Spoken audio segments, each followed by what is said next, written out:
చేస్తున్నారండి బాబు. మేము ఎక్కడ కాపాడగలం పిల్లల్ని? ఈ పోలీస్ స్టేషన్ కేసు ఇచ్చిన తర్వాత ఎస్పీ గారు కూడా చెప్పామండి. తర్వాతనే దీని అలా చేస్తున్నారండి. ఏంటమ్మా ఇక్కడికి ఎందుకు వచ్చారు, అసలు ఏంటి మీ ప్రాబ్లం? అందరికీ నమస్కారం అండి. మాది కోరింగి తాళరా మండలం అండి. మాది ఒక కులం ఉందండి. వేరే కులస్తులు నుంచి వెళ్ళిపోమని శారీరకంగా చేతులతో కొట్టి వేధించడం, మానసికంగా అసభ్య పదజాలంతో తిట్టి హింసించడం చేసేవారండి. చంపేస్తానని కూడా బెదిరిస్తున్నారు. మీ కులం ఒకటే, మా కులస్తులు ఉందని ఊరి నుండి వెళ్ళిపోమంటున్నారు. మీ కుటుంబం ఒకటే ఉంది, మా కులస్తులు అని తిట్టినా కొట్టినా పడి ఉండాలంటున్నారు. పెమ్మాడి రాజేశ్వరి, పెమ్మాడి నౌకరత్నం, పెమ్మాడి సత్యవతి 20 సంవత్సరాల క్రితం ఇలాగే చేశారండి. మళ్ళీ 5 సంవత్సరాల క్రితం వీళ్ళతో పాటు పెమ్మాడి పవన్ కుమార్, పెమ్మాడి సుధీర్, పెమ్మాడి అన్నిబాబు, పెమ్మాడి మేరీ, పెమ్మాడి దుర్గాప్రసాద్ వీళ్ళు కూడా సేమ్ ఇలాగే మానసికంగా అసభ్యబంధం తిట్టి శరీరంగా చేతులతో కొట్టి వేధించడం, హింసించడం చేసేవారు. ఊరి నుంచి వెళ్ళిపోమని, మా కులం ఒకటే ఉందని ఊరి నుంచి వెళ్ళిపోమని తిట్టినా కట్టినా పడి ఉండాలని అంటున్నారు. మళ్ళీ 2 నెలల క్రితం సుమారు 60 మంది మా ఇంటికి వచ్చి మా కుటుంబ సభ్యులను మా శారీరకంగా చేతులతో కొట్టి వేధించడం, మానసికంగా సభ్యపదాలతో తిట్టి హింసించడం చేసేవారు. చంపేస్తారని కూడా బెదిరిస్తున్నారు. మీ కులం ఒకటే ఉందని తిట్టినా కట్టినా పడవలు ఉన్నారంటున్నారు.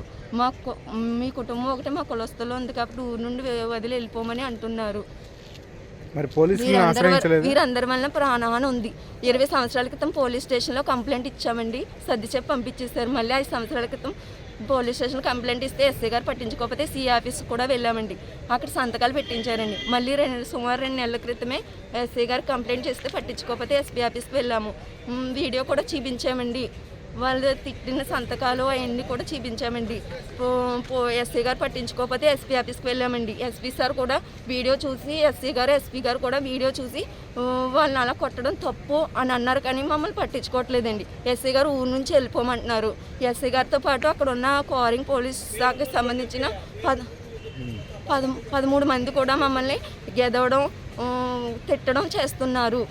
ఎస్పీ సార్కి కూడా చెప్పాము, సార్ పట్టించుకోవట్లేదండి. మిగతా వాళ్ళు పోలీస్ శాఖకు చెందిన వారు కూడా మమ్మల్ని తిడుతున్నారని చెప్పామండి. సార్ పట్టించుకోవట్లేదని మేము డీజీపీ ఆఫీస్ వారికి కూడా కంప్లైంట్ చేసాం. కంప్లైంట్ చేస్తే మాకు ఎటువంటి సమాధానం లేదు. వీరందరి వల్ల మాకు ప్రాణాన్ని ఉంది. ఈ 60 మంది మీద కేసు నమోదు చేయవలసిందిగా కోరుచున్నాము. కాకినాడ నుంచి ఇప్పుడు అసెంబ్లీ వరకు ఎందుకు వచ్చారు? ఎవరిని కలవడానికి వచ్చారు? మమ్మల్ని ఎవరిని పట్టించుకోవట్లేదని కనీసం పవన్ కళ్యాణ్ సార్ కూడా ఈ సమస్యని చెప్దామని వచ్చామండి.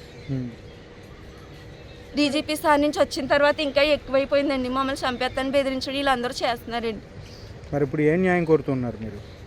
తగిన న్యాయం పవన్ కళ్యాణ్ గారు చెయ్యాలి. మా ఆడపిల్లలు కూడా ఫాలో అవుతున్నారండి.